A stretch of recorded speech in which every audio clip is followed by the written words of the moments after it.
In this video I'm gonna talk about Slipstream.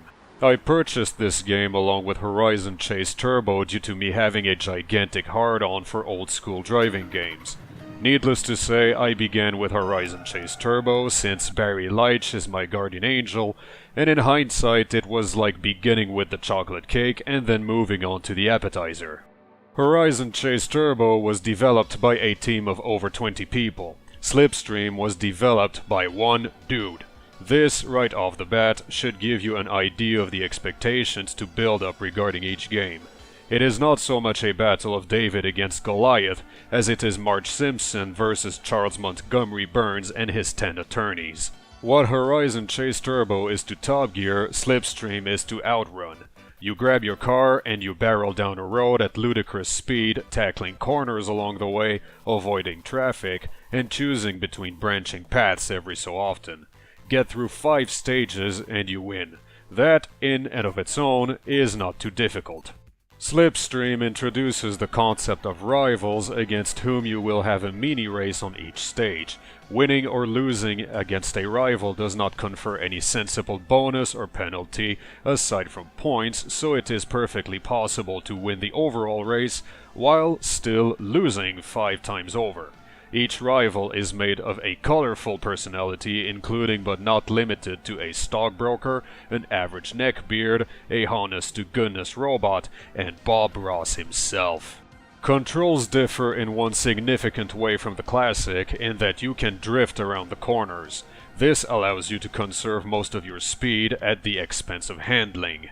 It gets dicier when the corners shift from one direction to another, as oftentimes you lack the road signs to warn you ahead of time, and you scramble for the gas and brake pedals to initiate a drift in the other direction will have you running into the scenery more often than you would like. Also introduced is a straight copy from Outrun 2, in which you can get into the slipstream of another car for a significant burst of speed and acceleration. The soundtrack is made of 80s synthwave music, the majority of which is wholly ambient and utterly forgettable. It marks the game as very much a product of its own time, seeing as we are swimming in a resurgence of neo-synthwave at this very moment. Soon as everyone is done masturbating to this particular music style, that game will suddenly look much older than it really is. In a similar vein, car choices are definitely from the corresponding epoch and include the Nissan 300ZX, Lancia Delta, Toyota MR2, Acura NSX, and Mitsubishi 3000 GT.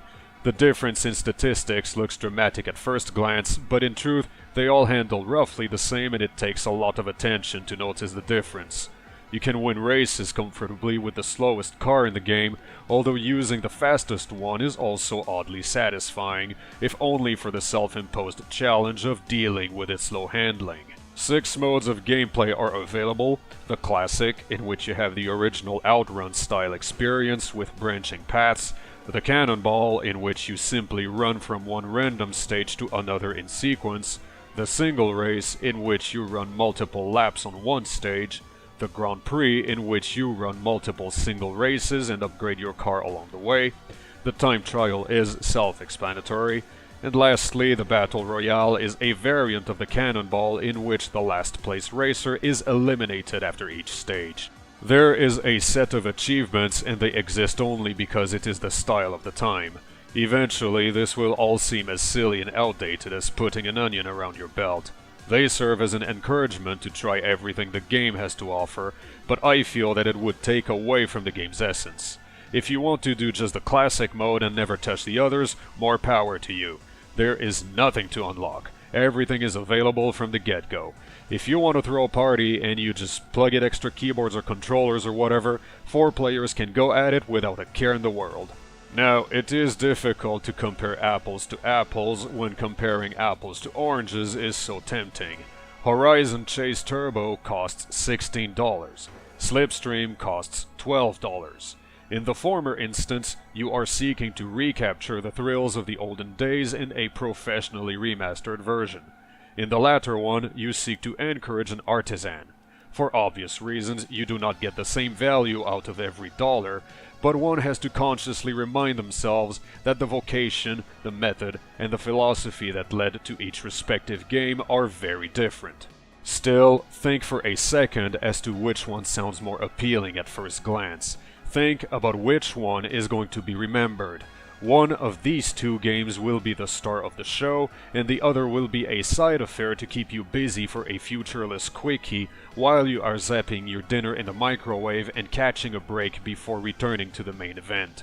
Eventually, it will fall out of sight and out of mind. You will have a passing thought for this oddball driving game with the synth music once in a while, but the details are hazy, you no longer remember what the stages look like, and you cannot hum any of the tunes to save your life.